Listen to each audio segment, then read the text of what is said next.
اور ان کے کان کو قریب کیا اور ان کو ایک خوشخبری سنائی، لیکن ان کے کان میں ایک جملہ فرمایا۔ اس جملے کو سن کر حضرت فاطمہ ہنسنے لگی، مسکرانے لگی۔ پھر اللہ کے نبی نے دوبارہ ان کو قریب کیا اور دوبارہ ان کے کان میں ایک اور جملہ فرمایا۔ پھر وہ اور زیادہ مسکراتی ہیں اور زیادہ ہنسنے لگتی ہیں۔ اللہ کے نبی جب تک زندہ رہے حضرت فاطمہ نے اس راز کو فاش نہیں کیا۔ اللہ کے نبی صلی اللہ علیہ وسلم نے ان کے کان میں کیا کہا تھا یہ صرف فاطمہ کو معلوم تھا اور اللہ کے نبی کو معلوم تھا، لیکن اللہ کے نبی جب اس دنیا سے رخصت ہو گئے، جب آپ کو دفنا دیا گیا تو کچھ دنوں کے بعد حضرت عائشہ صدیقہ رضی اللہ تعالیٰ عنہا نے حضرت فاطمہ سے کہا، فاطمہ تم میری بیٹی ہو، حضرت فاطمہ تمہارا میرے اوپر بھی حق ہے، آئے فاطمہ میں تمہیں اسی حق کا واسطہ دیتی ہوں۔ آج مجھے یہ بتاؤ تمہارے کان میں تمہارے باپ نے، ہمارے شوہر نے، محمد رسول اللہ نے تم سے کیا کہا تھا؟ آئے فاطمہ اب تو بتا دو اس راز کو جو تمہارے کان میں ہمارے پیغمبر نے، ہمارے نبی نے، ہمارے سرتاج نے، ہمارے شوہر نے کہا تھا۔ تو حضرت فاطمہ کہتی ہیں ہاں آج میں بتا دیتی ہوں، کیونکہ اب تو راز فاش کرنا اب تو راز فاش ہو ہی نہیں سکتا، کیونکہ آپ تو اس دنیا ہی میں نہیں ہے۔ زندگی بھر میں نے چھپایا لیکن اب نہیں چھپاؤں گی، آپ نے مجھے اس حق کا واسطہ دیا ہے۔ ہاں اے امی عائشہ، اللہ کے نبی نے، میرے ابو نے میرے کان کو پکڑا، میرے سر کو پکڑا اور میرے کان میں فرمایا جب میں رو رہی تھی، فاطمہ تم روتی کیوں ہو؟ فاطمہ ابھی جبریل آئے اور جبریل نے تمہیں خوشخبری سنائی کہ فاطمہ سے کہہ دو کہ فاطمہ تو سیدۃ نساء اہل الجنہ، اللہ تعالیٰ نے فاطمہ کو جنت کی تمام عورتوں کا سردار بنا دیا۔ اللہ تعالیٰ نے فاطمہ کو جنت کی تمام عورتوں کا، خواتین کا، لیڈیز کا سردار بنا دیا ہے، پریزیڈنٹ بنا دیا ہے۔ یہ خوشخبری سنی تو میرے چہرے پہ مسکراہٹ آ گئی۔ پھر آپ نے دوبارہ میرے سر کو پکڑا اور میرے کان کو اپنے ہونٹوں کے قریب کیا اور فرمایا فاطمہ تمہیں رونے کی ضرورت نہیں ہے، تمہیں دکھ کرنے کی ضرورت نہیں ہے۔ اے فاطمہ میرے اہل بیت میں، میرے خاندان میں، میرے گھر میں سب سے پہلے تم مجھ سے ملو گی، سب سے پہلے تم مجھ سے ملو گی۔ میرے اہل بیت میں، میرے خاندان میں سب سے پہلے تم میرے پاس آؤ گی۔ یعنی میں تو آج چلا جا رہا ہوں، آج آخری دن ہے، جبریل نے مجھے بتا دیا، لیکن میرے پیچھے پیچھے تم آ رہی ہو۔ میرے اہل بیت میں، میرے خاندان میں سب سے پہلے اگر کسی کا انتقال ہوگا تو تمہارا، یعنی میری ملاقات تم سے سب سے پہلے ہوگی۔ جب میں نے یہ سنا، دیکھیے غور کیجیے، موت کو قریب دیکھ رہے ہیں، اللہ کے نبی موت کی خبر دے رہے ہیں کہ تم سب سے پہلے میرے پاس آؤ گی، سب سے پہلے۔ تو پہلے کا مطلب یعنی جلدی تم آؤ گی، سب سے پہلے تم۔ تو جب یہ خبر سنی تو حضرت فاطمہ گھبرائی نہیں ہے، میں بھی کیا ہوگی، میرے بچوں کا کیا ہوگا، میرے ان کا کیا ہوگا، میرے گھر کا کیا ہوگا، نہیں گھبرائی نہیں۔ بخاری کی حدیث کہتی ہے جیسے یہ خبر سنی حضرت فاطمہ کے چہرے پہ مسکراہٹ آ گئی، ہنسنے لگی۔ مومن کی نگاہ میں موت یہ شکل ہوتی ہے کہ جب وہ موت کو قریب دیکھتا ہے تو اس کے چہرے پہ مسکراہٹ آتی ہے، خوشی ہوتی ہے۔ آج ہمارے چہرے پہ خوشی نہیں ہوتی ہے، کیوں؟ کیونکہ ہمارے ایمان میں کمزوری ہے۔ پہلے ہی سے رونا اور پیٹنا اور چیخنا اور چلانا شروع ہو جاتا ہے، ہمارا حالت بگڑ جاتی ہے، کتنی پریشانیاں ہوتی ہیں۔ حضرت فاطمہ کا مسکرانا اس بات کی دلیل ہے کہ موت کو قریب جان کر بھی وہ روئی نہیں، گھبرائی نہیں، بلکہ ان کے چہرے پہ مسکراہٹ آ گئی۔ حضرت فاطمہ کا مسکرانا اس بات کی دلیل ہے کہ مومن موت کو جب قریب دیکھتا ہے تو اس کے چہرے پہ مسکراہٹ آتی ہے۔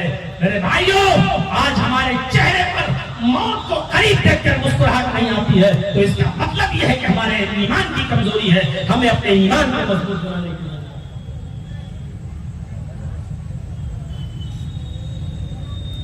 آئیے دوسری دلیل دیتا ہوں۔ اللہ کے نبی صلی اللہ علیہ وسلم مرض الموت میں مبتلا ہیں، آخری ایام ہے۔ یہ واقعہ بھی بخاری شریف کے اندر موجود ہے۔ آپ کی بیویاں آپ کے پاس بیٹھی ہوئی ہیں. حضرت عائشہ نے سوال کر لیا, اے اللہ کے رسول, ایک دن انتقال تو سب کا ہونا ہے, ایک دن اس دنیا سے سبھی کو رخصت ہونا ہے, ایک دن اس دنیا سے سبھی کو جانا ہے. آپ نے کہا جی اللہ کے رسول آپ کو بھی جانا ہے, مجھے بھی جانا ہے. آپ نے کہا ہاں. فرمایا اللہ کے نبی, آپ تو اللہ کے پیغمبر ہیں, آپ تو اللہ کے نبی ہیں, آپ ہمیں یہ بتا دیجئے کہ اتنی بیویاں ہیں جو آپ کی اس وقت زندہ باحیات, جو آپ کے پاس آپ کے حجرے میں بیٹھی ہوئی ہیں, آپ کے قریب ہیں, آپ کی بیویوں میں سے سب سے پہلے کون سی بیوی آپ کے پاس آئے گی؟ یہ نہیں پوچھ رہی ہیں کہ کون زیادہ لمبی عمر تک رہے گا, زیادہ دنوں تک کون زندہ, یہ نہیں پوچھ رہی ہیں. حضرت عائشہ نے کیا پوچھا؟ اے اللہ کے نبی, آپ کی بیویوں میں سے سب سے پہلے کون سی بیوی آپ کے قریب آئے گی؟ یعنی آپ کے انتقال کے بعد آپ کے پاس سب سے پہلے کون سی بیوی آئے گی, یعنی کس بیوی کا انتقال سب سے پہلے ہوگا؟ نبی اکرم نے جو جواب دیا, اس جواب کو سوچئے گا, سنیے گا. بخاری شریف کی روایت, اللہ کے نبی مسکرائے اور کسی کی بیوی کا نام نہیں لیا, کسی بھی بیوی کا نام نہیں لیا, بلکہ مسکراتے ہوئے اتنا فرمایا, اطولکن یدن, اے عائشہ, ہماری جو بیویاں یہاں بیٹھی ہوئی ہیں, ان عورتوں میں, بیویوں میں سب سے پہلے میرے پاس وہ عورت آئے گی, تم میں سب سے پہلے وہ عورت مجھ سے ملاقات کرے گی, میری وہ بیوی مجھ سے سب سے پہلے ملے گی. اطولکن یدن, تم میں سے جس کے ہاتھ سب سے زیادہ لمبے ہوں گے, تم میں سے سب سے زیادہ جس کے ہاتھ لمبے ہوں گے. تھوڑی دیر حضرت عائشہ بیٹھی رہی, ساری بیویاں بیٹھی رہی, لیکن حضرت عائشہ کو چین نہ ملا. اڑتی ہیں, دوسرے حجرے میں جاتی ہیں اور اشارہ کر کے ایک ایک بیوی کو سب کو اپنے دوسرے حجرے میں بلاتی ہیں. ساری عورتیں اس حجرے میں جاتی ہیں. حضرت عائشہ ایک لکڑی لے آئی اور ساری بیویوں کے ہاتھ ماپنے لگی کہ دیکھیں کس کا ہاتھ زیادہ لمبا. لکڑی سے ہاتھ ماپنے لگی. جب ہاتھ لکڑی سے ماپتے ماپتے ساری بیویوں کے ہاتھ, ساری سوکروں کے ہاتھ ماپ لیے تو پتا چلا کہ سب سے زیادہ لمبے ہاتھ حضرت سودا رضی اللہ تعالی عنہا کے. حضرت سودا کے ہاتھ سب سے زیادہ لمبے تھے. سودا بڑی خوش نصیب ہے. دیکھیے خوش نصیب کس کو کہہ رہے ہیں؟ سودا کو. آئے سودا, بڑی خوش نصیب ہو تم, تمہارے ہاتھ سب سے زیادہ لمبے ہیں.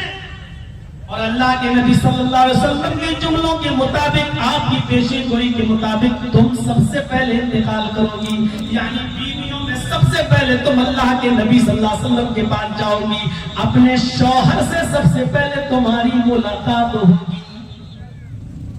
حضرت سودا بھی مسکرانے لگی, یعنی وہ بھی سمجھنے لگی کہ نہیں میرے ہاتھ لمبے تو میں جاؤں گی, یعنی میرا انتقال سب سے پہلے ہوگا. بیویوں میں, خاندان میں ہے یہ بیت میں فاطمہ کا, لیکن بیویوں میں سب سے پہلے کس کا؟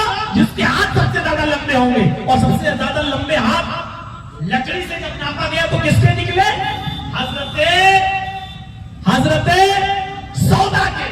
اور حضرت سودا رضی اللہ تعالیٰ عنہ کے ہاتھ جب سب سے زیادہ لمبے نکلے تو وہ سودا بھی مسکرانے لگی, خوش ہو گئی کہ میں اللہ کے نبی کے پاس سب سے پہلے جاؤں گی. خوشی دیکھیے, موت کو قریب دیکھ رہی ہیں تو خوشی کا اظہار کر رہی ہیں, موت کو جب قریب دیکھ رہی ہیں تو خوش ہو رہی ہیں کہ چلو پوری زندگی نبی کے ساتھ نہ رہی تو کیا ہوا, انتقال تو میرا سب سے پہلے ہوگا, ملاقات تو میری سب سے پہلے میرے نبی میرے شوہر سے ہوگی, لیکن انتقال سب سے پہلے حضرت سودا کا نہیں ہوا.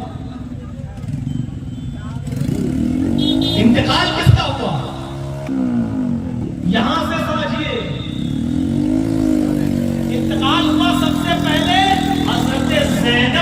بنت جہش کا.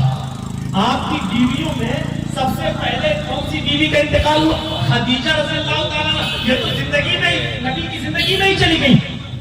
نبی کے انتقال کے بعد جو بیویاں تھیں ان بیویوں میں نبی کے بعد سب سے پہلے کون سی بیوی کا انتقال ہوا؟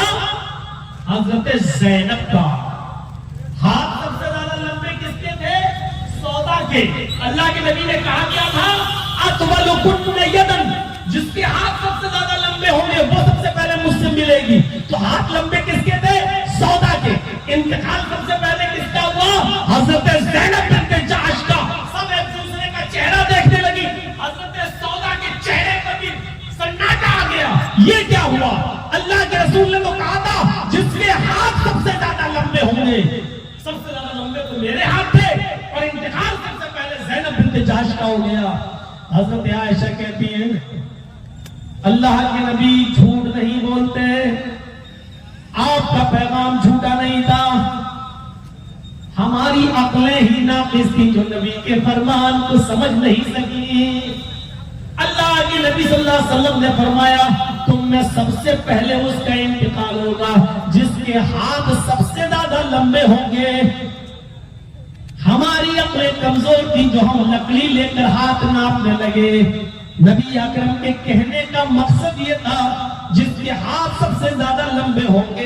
اس کا مطلب یہ ہے کہ غریبوں میں، مسکینوں میں، فقیروں میں جو سب سے زیادہ صدقہ اور خیرات کرنے والی ہوگی، غریبوں میں سب سے زیادہ لٹانے والی ہوگی، غریبوں کی فکر کرنے والی ہوگی، زکوٰۃ و خیرات کا سب سے زیادہ خیال رکھنے والی ہوگی.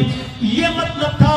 اور ہم تمام عورتوں میں حضرت زینب سے زیادہ صدقہ کرنے والی کوئی نہیں. حضرت زینب عورت تھی، اگر ان کے گھر میں ایک روٹی ہے، آدھی روٹی کھا کر پیٹ بھر گیا تو آدھی بچتی تھی، اس کو صبح ناشتے کے لیے نہیں رکھتی تھی بلکہ اس آدھی روٹی کو بھی وہ کسی غریب کو ڈھونڈ کر دے دیا کرتی تھی. صبح کا اللہ مالک وہ کبھی بھی دن رات کا بچا ہوا کھانا گھر میں نہیں چھوڑتی تھی بلکہ اس کو بھی صدقہ و خیرات کر دیا کرتی تھی، غریبوں کو دے دیا کرتی تھی.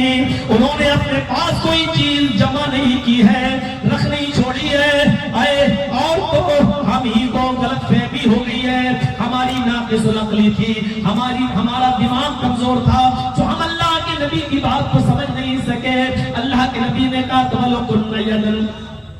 آپ یہ بھی تو کہہ سکتے تھے جو سب سے زیادہ لمبی ہوگی. نہیں، آپ نے کہا جس کے ہاتھ سب سے زیادہ لمبے ہوں گے. اس کا مطلب یہ ہے کہ جو سب سے زیادہ صدقہ و خیرات کرنے والی ہوگی. لہذا حضرت زینب سب سے زیادہ صدقہ و خیرات کرنے والی تھی. اس پورے واقعے کو بتانے کا میرا مقصد یہ ہے کہ حضرت سودا تو خوش ہو گئی ہوئی، میرے ہاتھ لمبے تو